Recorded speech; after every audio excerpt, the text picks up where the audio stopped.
très ému, également heureux de voir que ce jour, je me trouve parmi les nominés. Oui, bien sûr, le travail du défenseur des droits humains est harassant et exigeant en termes de sacrifice. Et je suis très ému de voir qu'aujourd'hui, une organisation, il s'agit de la Dynamique internationale des activistes des droits humains, est pensée à me décorer parmi les nominés. J'ai eu à passer en revue tous les moments difficiles. Également, ma pensée s'est portée sur les amis qui n'ont pas pu vivre cette cérémonie aujourd'hui, qui pourtant l'auraient bien mérité. Également, les aînés ou les patriarches dont nous avons hérité ce courage et cet engagement. Là, j'ai fait allusion au président Tshisekedi.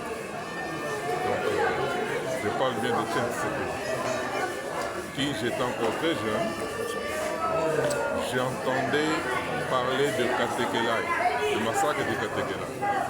Et la communauté internationale s'était déplacée pour venir vérifier si réellement il y avait eu des morts sur la rivière de Katekelai.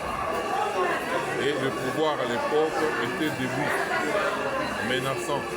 Quiconque aurait allé porter témoignage devant la communauté internationale serait arrêté. C'est alors que j'ai commencé à me demander, mais c'est quoi au juste? On tue des gens, mais il y a des gens qui se lèvent et disent oui, on a tué des gens qui les défendent et on se sent menacé et tout ça. Personnellement, c'est une occasion pour moi de rendre hommage à ces grands messieurs, parce que beaucoup voient ces prouesses en politique. Mais c'était un grand défenseur des droits de l'homme, avec tant d'autres, les Ngolula Mpandangila, le Sangangele, les Frédéric Basamadiba et autres. C'est pourquoi nous les avions suivis sur cette voie. Aujourd'hui, je voudrais saluer également tous les nominés pour dire que nous constituons une grande famille. Une grande famille, et nous devons nous consolider, nous devons nous souder. Aller de l'avant, c'est ce qui va élever notre nation. Je suis également très ému d'être décoré en même temps que des policiers.